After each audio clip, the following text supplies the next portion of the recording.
Okay, guys. So this is going to be this is going to be today's multi-part lesson. So get ready.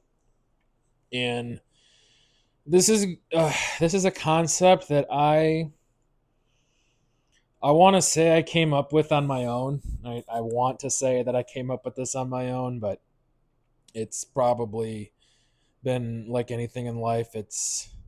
I'm standing on the shoulders of those that came before me.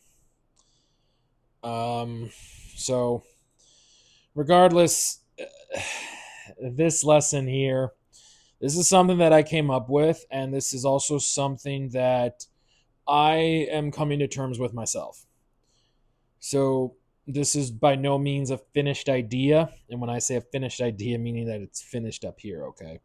This is not a finished idea. This is not a complete idea. This is not an idea that was bestowed upon me. This is an idea that I somewhat came to a conclusion on my own. So, any sort of any sort of patience and any sort of understanding will be greatly appreciated in this idea because like I said, this idea is presenting itself to me as we speak. So it may become refined later on or it may be completely thrown out the window. Either way, we're working through it together, guys, so I appreciate you. But this idea is, I guess, my interpretation of Jung's shadow, I guess. And I'm not the type of person where I've spent an ad nauseum amount of time studying Jung. Okay, like I've consumed a lot of, I guess you would call them podcasts on Jung. I've never actually studied the man himself. I've never read his work, but I think I've got enough secondhand experience from the man that I can kind of put my own spin on his idea, as it were. So Jung's got this idea basically called the shadow, that there's this aspect of yourself that you're not fully aware of. And that took me quite some time to come to terms with, and I'm still coming to terms with that. But my interpretation on this and my interpretation on Jung's shadow, and again, it's just my interpretation, okay? So let's not act like this is, the final option here, but my interpretation on Jung's shadow is that when you take a human being, when you take a person, you take a man, you take a woman, there is four sides to that person. Okay? There are four sides to that person. Four sides to that person. Two of them you're conscious of, two of them you're not conscious of. You have four sides. Each one of us has four sides. Two of them we're conscious of, two of them we're unconscious of. Okay? So you can just say like, okay, just you got something in your hand, and there's a front, there's a back, there's a top, a bottom, right? There's four sides. Each one of us has four sides. Two of them are present, two of them are visible, two of them are hidden, two of them are invisible, two of them are unaware. Okay, so there's four sides, and the way I can pull this apart is that there's four sides. So I got four fingers up. Okay, so these are the two that you can see. These are the two that are visible. The good aspects of yourself that you're aware of, and the bad aspects of yourself that you're aware of. Those are the two aspects of yourself that you can see. Those are the two aspects of yourself that are present. The good you're aware of and the bad you're aware of. Okay?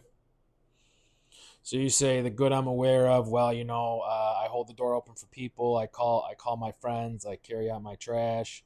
I fold my clothes. I pick up after myself. I volunteer some time. I help my friends. Those are the good things that you are conscious of, and you're owning those, right? Now, there's the bad side that you're conscious of. Oh, well, I got a hard time with my laundry, or I got a hard time, I got a hard time calling my parents back, or, I got a hard time paying my bills, or, I got a hard time keeping up with the holidays. And those don't necessarily have to be the end of the world, but those are the shortcomings that you're aware of, right? So those are the two sides that you're aware of, the good you're aware of and the bad you're aware of. Okay? The good you're aware of and the bad you're aware of. Now, this is where it's going to get really interesting. There's two sides that you're unaware of. The two sides that you can't see. The two sides that are hidden about yourself. The good that you're unaware of and the bad that you're unaware of. Okay? Those are the two sides. Those are the two sides you were unaware of with your own person, with your own psychology. The good aspects you can't see, the good aspects you're not aware of, the bad aspects that you can't see, the bad aspects that you're not aware of. So remember, you got 4 parts. 2 parts are visible, 2 parts are present, 2 parts are acknowledged. The good you're aware of, the bad you're aware of. And that's about yourself. What good do you do? And what good about yourself are you aware of? What bad do you do? What bad about yourself are you aware of? And then likewise, you got 2 more that you can't see. The good about yourself that you can't see, and the bad about yourself that you can't see. So there's the good about yourself you can see, the bad about yourself you can see, the good about yourself you can't see, the bad about yourself that you can't see. So why does this matter? Because if you're trying to be a fully integrated person, and if you're trying to achieve as much as you want to achieve, and if you're trying to be at peace as much as you can be, you need to fully own and fully actualize. You need to fully realize. You need to fully integrate. You need to bring it all up to the surface. You need to bring it all up to the light to say, what am I working with? What am I good at? What am I not good at? What are my blind spots? What are my challenges? What are my strengths?